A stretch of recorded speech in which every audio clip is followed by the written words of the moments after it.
Bismillahirrahmanirrahim. Assalamualaikum warahmatullahi wabarakatuh. Perkenalkan, nama saya Ririn Sabarina dengan NIM 123011186 dari kelas 4H Prodi PAI. Assalamualaikum warahmatullahi wabarakatuh. Perkenalkan, nama saya Rina Noviana dengan NIM 123011199 kelas 4H Prodi PAI. Di sini saya dari kelompok 1 yang akan membahas mata pelajaran PAI dan BP di kelas 5 SD. Kami akan membahas pada bab 3 dengan tema Aku Anak Soleh. Pada pembahasan ini kami akan membahas 2 submateri. Yang pertama, indahnya saling menghargai, dan yang kedua, manusia sebagai khalifah. Selanjutnya yaitu masuk ke pembahasan indahnya saling menghargai. Nah, apa sih saling menghargai itu? Menghargai artinya menghormati atau selalu menganggap bahwa orang lain itu penting bagi kita. Manusia juga tidak bisa hidup sendiri karena manusia membutuhkan orang lain untuk memenuhi kebutuhannya agar bisa hidup dengan baik. Agar orang lain juga merasakan manfaat hidup kita, maka seharusnya kita juga menghargai orang lain. Nah, hindarkan diri dari sikap merasa paling hebat, merasa memiliki kelebihan, merasa paling pintar, merasa paling kaya, merasa paling berjasa, dan juga merasa paling benar. Nah, sikap seperti ini nih harus dijauhi dan tidak boleh ada di dalam jiwa kita. Dan kita harus memiliki perilaku saling menerima kekurangan orang lain, karena setiap manusia pasti memiliki kekurangan. Nah, kita juga harus menerima dan mengakui bahwa orang lain yang tidak sama dengan kita, tidak sama bahasanya, sukunya, ekonominya, maupun agamanya, jika saling menerima perbedaan maka akan tumbuh sikap saling menghargai. Nah, yang pertama, menghargai perbedaan suku dan budaya, yaitu menghargai teman dapat dilakukan dimanapun. Mulailah terbiasa menerima apapun keadaan teman. Terimalah kekurangan teman kalian, janganlah mengejek apalagi mencela. Mengejek teman juga termasuk perbuatan tercela. Meskipun perbedaan warna kulit, rambut, dan postur tubuh, tinggi, rendah, besar, kecil, semua adalah ciptaan Allah. Dengan saling menghargai maka hidup menjadi indah, rukun, dan damai akan tercipta. Yang kedua yaitu menghargai keyakinan orang lain, yaitu perbedaan ini adalah kenyataan, itu adalah menghargai keyakinan orang lain. Nah, perbedaan ini adalah kenyataan yang harus kita terima. Begitu juga perbedaan dalam hal keyakinan ataupun perbedaan dalam pemahaman. Menghargai keyakinan orang lain adalah sikap terpuji dalam pergaulan sehari-hari. Tetapi dalam batasan yang telah ditetapkan oleh syariat Islam, anak muslim harus membiasakan dan menerapkan perilaku ini. Kalian harus menerima dan menyadari bahwa ada perbedaan keyakinan. Selanjutnya, jika memiliki teman yang berbeda keyakinan, tetaplah menjadi muslim yang kuat dan taat. Harus menjalankan perintah Allah dengan sesungguh-sungguhnya dan menjauhi larangannya. Tunjukkan perilaku yang baik, sopan, santun, dan ramah. Tampaknya juga pribadi yang gemar beribadah. Jadilah pribadi muslim yang meneladani dan menjadi inspirasi bagi teman kalian. Itulah nilai-nilai dalam agama kita. Yang ketiga yaitu menghargai pendapat orang lain. Menyampaikan pendapat merupakan hak setiap orang. Nah, jika ada perbedaan tentu harus diselesaikan secara adil dan bijaksana. Kalian juga harus menghindari perilaku ini, menang sendiri atau menganggap pendapat diri sendiri yang adalah yang paling benar, sebab perilaku ini akan menyebabkan permusuhan dan perpecahan. Oleh karena itu, jika ada permasalahan sebaiknya diselesaikan dengan jalan musyawarah.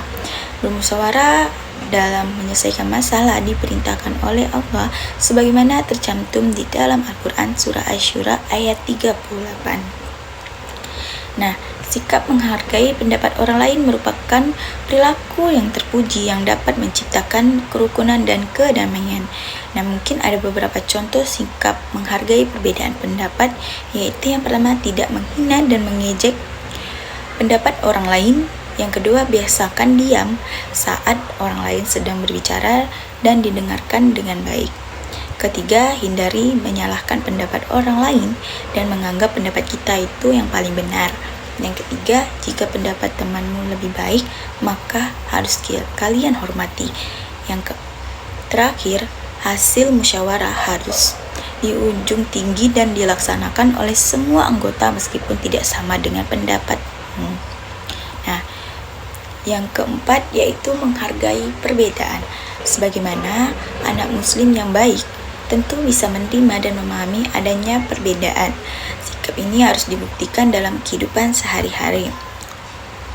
Bukti kalian menerima perbedaan yaitu memiliki perilaku terpuji seperti memiliki sikap toleransi, yaitu sikap menghargai dan menerima perbedaan suku, budaya, agama, bahasa yang ada di negeri ini. Karena budaya Indonesia budaya yang kental. Nah, yang kedua yaitu mempertahankan budaya Indonesia. Budaya yang kental dan dari bangsa kita adalah tolong menolong, gotong royong, dan sopan santun. Sikap ini muncul dari hati tanpa memikirkan dan mengutamakan diri sendiri. Sekian dari saya.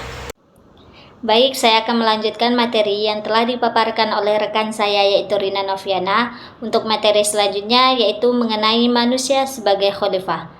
Nah, ketika Allah menciptakan Nabi Adam, para malaikat mengajukan keberatan atas tugas Nabi Adam sebagai khalifah. Mengapa demikian? Bahwa peristiwa ini tertulis di dalam Quran Surah Al-Baqarah surah kedua ayat 30 yang berbunyi, A'udzubillahi minasyaitonirrajim. Bismillahirrahmanirrahim.